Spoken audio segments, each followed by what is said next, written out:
Greetings, my V family all over the world. This is your gorgeous chief. And let me warn you, I have not slept for so many nights. I've been on Zoom. My name is now Bاتمان Zoom Seinatiraja, or the chief of Zoom. I've been talking to so many organizations around the world on video calls, and I'm super excited because even with this whole new normal the world is talking about, alright, with Dato Sri Vijay and Japada's guidance, we are reaching more people every single day. So guys, embrace technology. Build your network to max out using your mobile phone, using your laptop, using your iPad.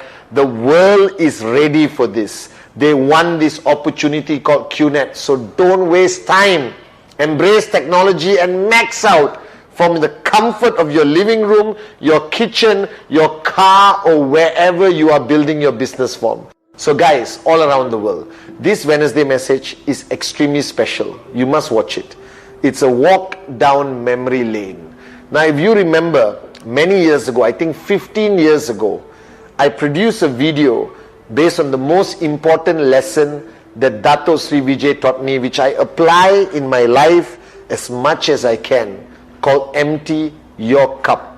Now, if you are new to the business, you are bound to hear about this. You're going to watch a video where I look very different, much younger, I would say, where I speak about this theory of life, about emptying your cup. So today on this Wednesday message, I'm going to talk about that story of Master Suzuki. I still remember sitting down on the floor in Dato Sri Vijay's house many moons ago when he shared this story. Alright, and I was like, what? Alright, and today I thank him every day for instilling this value system of constantly emptying your cup, which made it possible for me to be who I am today. So listen to this story very carefully. If you have been in the business for a long time, this is a long overdue reminder. If you are brand new, guys, and you just sign up, this story is the beginning of the right step you're going to take to max out. So this story goes all the way back to Japan. And in Japan, there is a culture or a teaching called Zen Buddhism, which is a combination of martial arts and everything else. And one of the greatest masters of Zen Buddhism is a master called Master Suzuki. True story, it's not the motorbike brand, alright, it's Master Suzuki. And Master Suzuki was so sought after, alright, that people from all over the world tried to become his student at his temple slash, school, where he teaches you the way of life to reach your limitless potential, to unleash the power within you. And every year he only takes about 10 to 13 students.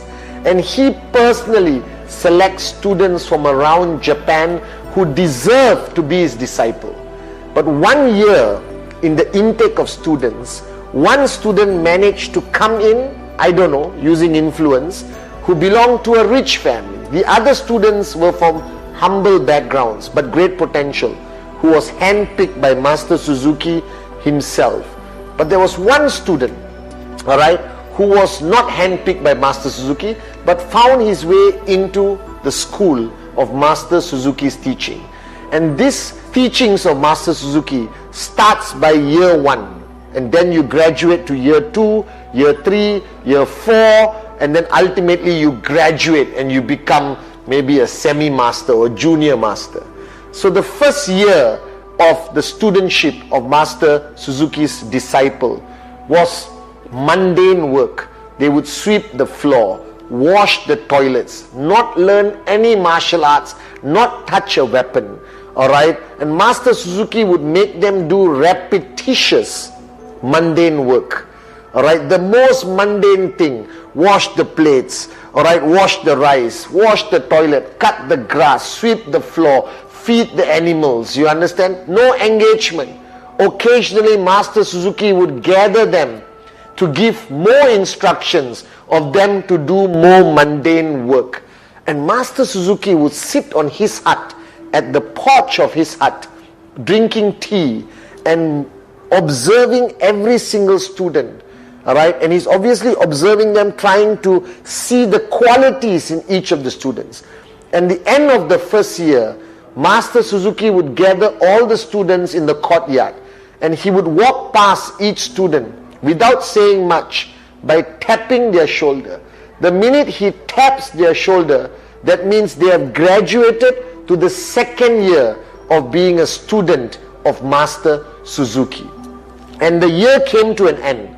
And all these 13 boys, inclusive this boy, was not handpicked by Master Suzuki, who didn't come from a humble background, but most probably a very educated boy from a reasonably rich family, a little bit spoiled, but very well educated. And Master Suzuki tapped the shoulder. 1, 2, 3, 4.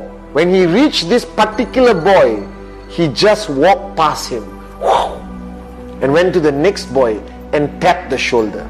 And at the end of the process, 12 boys were tapped on the shoulder by Master Suzuki, and they graduated. But this one boy was left behind. This one boy was left behind, and he started to turn red in his cheeks, embarrassed, slightly angry. And Master Suzuki walked away. And the other teachers told everyone to move on the life.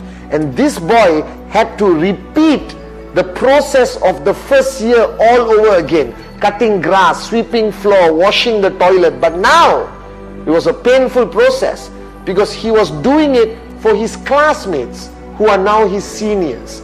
But he bit his tongue, and he rationalized in his mind with his ego that maybe Master wants me to stay back to help introduce the new boys to this life of the first year. And he did it, grumbling under his breath, serving food to his classmates who are now his seniors. And the year completed, and again everyone was lined up, new students plus this one kid who repeated year one. And Master Suzuki tap, tap, tap, tap, tap, and walked past this boy again and tap, tap, tap, tap, tap. And all those boys graduated to year 2, and this boy technically has to repeat year 1 again. And now this kid lost it. He got angry. He started shouting and complaining to all the other students. This is a scam. Who the hell is Master Suzuki? Master Suzuki walked silently back to his hut and sat down. And this time the boy couldn't control his anger. He lost it. He stormed to the hut of Master Suzuki. Alright? Didn't even knock the door. Literally pushed the door open and went in and started shouting. Oh my God, shouting at Master Suzuki, the Grandmaster. Master didn't react. The boy was ranting and complaining how he was treated unfairly. He's better than all the other kids. He's educated. He has been to university, blah, blah, blah, blah, blah, blah, blah, blah. And Master Suzuki calmly said, calm down, sit down, and let's have some tea. And the boy thought, okay, I'm sitting down with the master. And Master Suzuki said, pour me a cup of tea. And the boy took the pot and poured into the cup. Like you and me, he poured almost to the brim, and he stopped and put the pot down. And Master looked at him and said, why did you stop? I told you to pour the tea. And the kid said, it's almost full. Keep pouring. Listen to me. So the kid thought, okay, Grandmaster Suzuki has gone a bit cuckoo. And he kept pouring the tea. Now what happens when you pour tea into a cup already full of tea? It overflows. And the kid kept pouring, angry that he's doing something stupid in his opinion. He poured and poured and poured, and the tea overflowed on the table. And after a few seconds he stopped and he looked at Master Suzuki and said, what are you trying to do? I'm not stupid. And Master said, hang on, I'm giving you the answer. The answer why I never tapped your shoulder for you to graduate to the next year. This is the answer.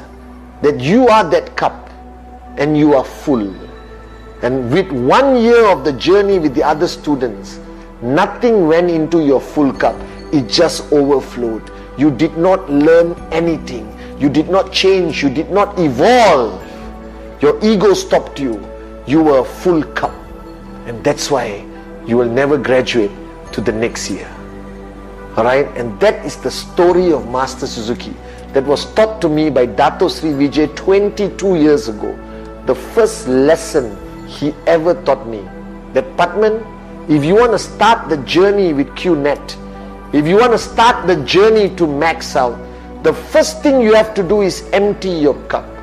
So to all of you watching, I hope you remember this story, that you need to empty your cup.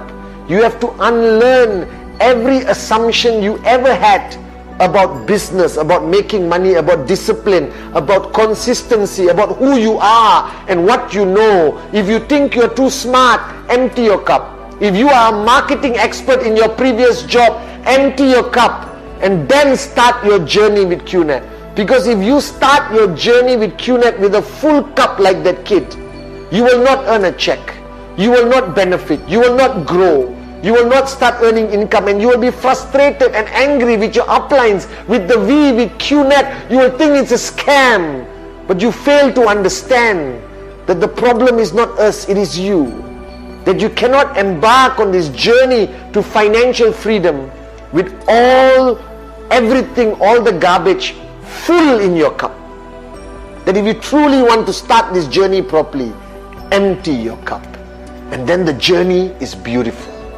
Don't be that kid, alright, that any mundane thing you have to do, alright, presentation, attending system, coming for training, VCon, ISB, VConnect, watching videos, watching the Wednesday message, all of this will only be effective if you empty your cup, and then you will benefit tremendously from it. For all of you, especially those who just started your journey or just signed up yesterday, alright, this was the most valuable lesson taught to me by my mentor, Grand Upline Dato Sri Vijay. Now for those of you already in the journey, 1 week, 1 month, 1 year, 5 years, 10 years, the emptying your cup process, which all of you did in the beginning, is never enough. The Dato Sri Vijay recently reminded me of the need to constantly empty your cup. Because as the world has filled your cup with arrogance, ego, unnecessary knowledge and stupidity, all that garbage, alright, self-hype, your cup also fills up, alright, on your journey with QNet. It fills up with negativity, fear, assumptions, that after you get your first check, you may assume you know how to do it. And then you ignore your uplines, you don't follow the system, you don't watch the Wednesday message, you don't want to come to VCon, and then your cup gets filled also on your journey with QNet. So many of you watching this video today, alright, your frustrations, your lack of clarity in your mind, alright, your checks not growing, your organization not growing, your downlines not listening to you, your uplines not helping you, alright, or your downlines not respecting you, comes back to you and your cup. So this process of emptying your cup happens constantly. To me, I do it every day if I can, because throughout 24 hours your ego grows. You think you are the best, you think you have achieved greatness, you think you know all the answers, and those things start filling up your cup. And then the lessons from the great ones like Dato Sri Vijay, alright, Japadas Bismarck, your self-realization can no longer go into the cup that is full of shit, it's full of garbage. And then you get frustrated after 1 week, 1 month, 2 months, and you say, why am I not earning? Why is my checks not growing? Because your cup is full, and your cup will remain full throughout that journey. And after 5 years, you will see me at VCon and ISB and say, Chief, why am I not maxing out? Because you haven't learned this skill, you haven't learned this humility to constantly empty your cup and seek for the right information, seek for clarity, counsel with your upline, watch the videos on VTube by Dato Sri Vijay, Japa, all the V partners, and filling back your cup with what is required for the next achievement. And then empty your cup again and fill it up again. And the most important thing you need to understand is when your cup is full. How will you know? There's a simple test. If your relationships around you are starting to self-destruct, if people are starting to complain about you as an upline or a downline, if prospects are not signing up, if downlines are not listening to you, or even your family has said that there's something wrong with you, alright, and you're feeling uneasy, and you're feeling your false ego, your arrogance growing, you're losing your temper easily, you're not listening to anyone, you don't want to watch the Wednesday message because you think, why? I watched it so many times already. And then these are signs that your cup is full. When your downlines confront you, that you don't care about them, that you're not listening to them, that you are not there for them, your cup is full. When your check starts to drop, your cup is full. And even your checks are high, but nobody respects and listens to you anymore, that also means your cup is full. So on this journey with QNet, as Dato Sri Vijay has taught me, is not about emptying your cup once at the beginning, like most of you who have watched my video before. It's about constantly emptying your cup throughout your journey. That even after you max out one tracking center, you need to constantly empty your cup so you can max out the second and the third. Now this Wednesday message is the most important message. Please send it to all your downlines. Remember this. Your journey begins by the need for you to empty your cup, as Dato Sri Vijay has taught me and I'm sharing with you. But the purpose of emptying your cup in the beginning doesn't stop there. That you must constantly identify the need when you need to empty your cup and empty your cup again throughout your journey. And then I promise you, you will go from 250 to 500 to 2000 to 5000 to 10,000 to max out and to remain consistent with the biggest checks you have ever achieved. Simple, consistently empty your cup. I love you guys.